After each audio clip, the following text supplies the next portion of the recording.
প্রিয় দর্শক বন্ধুরা, এই মুহূর্তের জন্য আপার প্রাইমারি থেকে অত্যন্ত গুরুত্বপূর্ণ কিছু এক্সক্লুসিভ খবর থাকছে। জয়েনিংয়ের পরবর্তী পদক্ষেপ কার্যত চাঞ্চল্যকর সংবাদ। এই মুহূর্তের জন্য ব্রেকিং খবর। অবশ্যই এই ভিডিওতে সবটাই প্রোভাইড করার চেষ্টা করছি, তাই গুরুত্বপূর্ণ সিরিয়াস টপিকটির উপর আর্জেন্ট ভিডিওটি ক্রিয়েট করতেই হচ্ছে আপনাদের জন্য।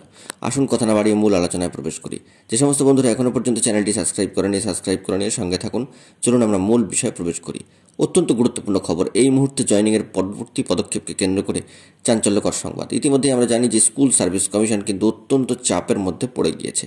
কার্যত বেশ কয়েকটি ঘটনায় স্কুল সার্ভিস কমিশন কিন্তু এবার জোর তৎপরতা শুরু করে দিয়েছে এবং এই সংক্রান্ত বিষয়াদিগুলির ওপরে সবথেকে বড় গুরুত্বপূর্ণ একটি বিষয় হচ্ছে যে 2016 যে 9 to 12 SLST এক্সাম এবং তার সেখান থেকে প্যানেল বাতিল। কার্যত গ্রুপ সি গ্রুপ ডিও কিন্তু সেখানে রয়েছে। বিস্তারিত একটি যে জাজমেন্ট সেটি কিন্তু এসেছে 200 পাতারও বেশি এবং সেই সংক্রান্ত বিষয়গুলিকে নিয়ে আমাদের এসএসসি অর্থাৎ স্কুল সার্ভিস কমিশন কিন্তু বর্তমানে অত্যন্ত ব্যস্ততার মধ্যে রয়েছে। তাই আপার প্রাইমারির ক্ষেত্রে জয়েনিংয়ের পরবর্তী পদক্ষেপকে কেন্দ্র করে কোনো ইনফরমেশন আপাতত কমিশনের তরফ থেকে আসবে কিনা সেটি এখন দেখার বিষয়। তবে মূলত যে বিষয়টিকে নিয়ে কমিশন বর্তমানে চাপের মধ্যে রয়েছে যে সম্পূর্ণ প্যানেল কিন্তু বাতিল হয়ে গিয়েছে। প্রায় 25,000-এরও বেশি প্রার্থীর যারা ইতিমধ্যে চাকরি করছিলেন তাদের চাকরি কিন্তু চলে গিয়েছে। এই সমস্ত বিষয়ে তাদেরকে রিপ্যানালাইজ করতে হবে, স্ক্রুটিনি করতে হবে নানাবিধ চাপের মধ্যে এবং আপার প্রাইমারির একটা চাপ তো রয়েছে, ম্যাট কেস চলছে। সেক্ষেত্রে জয়েনিং এখনও পর্যন্ত হয়নি। যে সমস্ত প্রার্থীরা জয়েনিংয়ের অপেক্ষায় রয়েছেন, সেকেন্ড ফেজ কাউন্সেলিংয়ের নোটিফিকেশান এখনও পর্যন্ত আসেনি।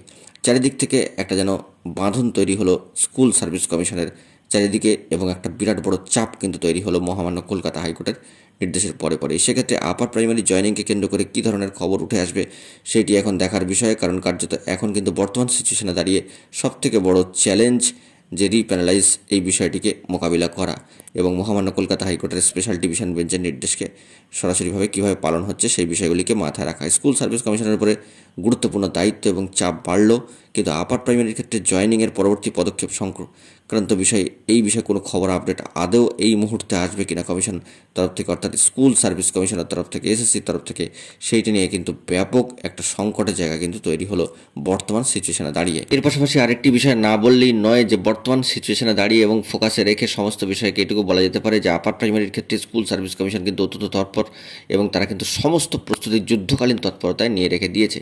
আমরা দেখেছি আপার প্রাইমারি রিলেটেড বা সম্পর্কিত বিভিন্ন ইস্যুগুলিকে কেন্দ্র করে, অর্থাৎ প্যারাটিচারদের ক্ষেত্রে যে সমস্ত বিষয়গুলি ছিল তা কিন্তু ধাপে ধাপে স্টেপ বাই স্টেপ কিন্তু এগোচ্ছিল।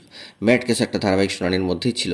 কার্যত 17 তারিখে হিয়ারিংটি পেন্ডিং হয়ে যায় এবং এখনও পর্যন্ত পরবর্তী ডেট কবে আসবে তা নিয়ে কিন্তু একটা জায়গা এখনও পর্যন্ত তৈরি হয়নি। আমরা বলেছিলাম 24 তারিখ পর্যন্ত ওয়েট করতে, তার পরবর্তী ক্ষেত্রে কোনো গুরুত্বপূর্ণ তথ্য আপডেট উঠে আসার সম্ভাবনা থাকছে এবং সেই খবরটি কিন্তু একেবারে মিলে যাচ্ছে হুবহু।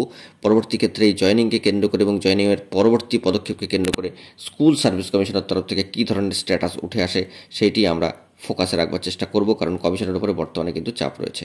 দেখা যাক পরবর্তী ক্ষেত্রে কী খবর আপডেট উঠে আসে। বন্ধুরা, এখন এই পর্যন্তই। গুরুত্বপূর্ণ আপডেটগুলি পাওয়ার জন্য অবশ্যই তাই এখনই চ্যানেলটিকে সাবস্ক্রাইব করে নিয়ে সঙ্গে থাকুন। ধন্যবাদ।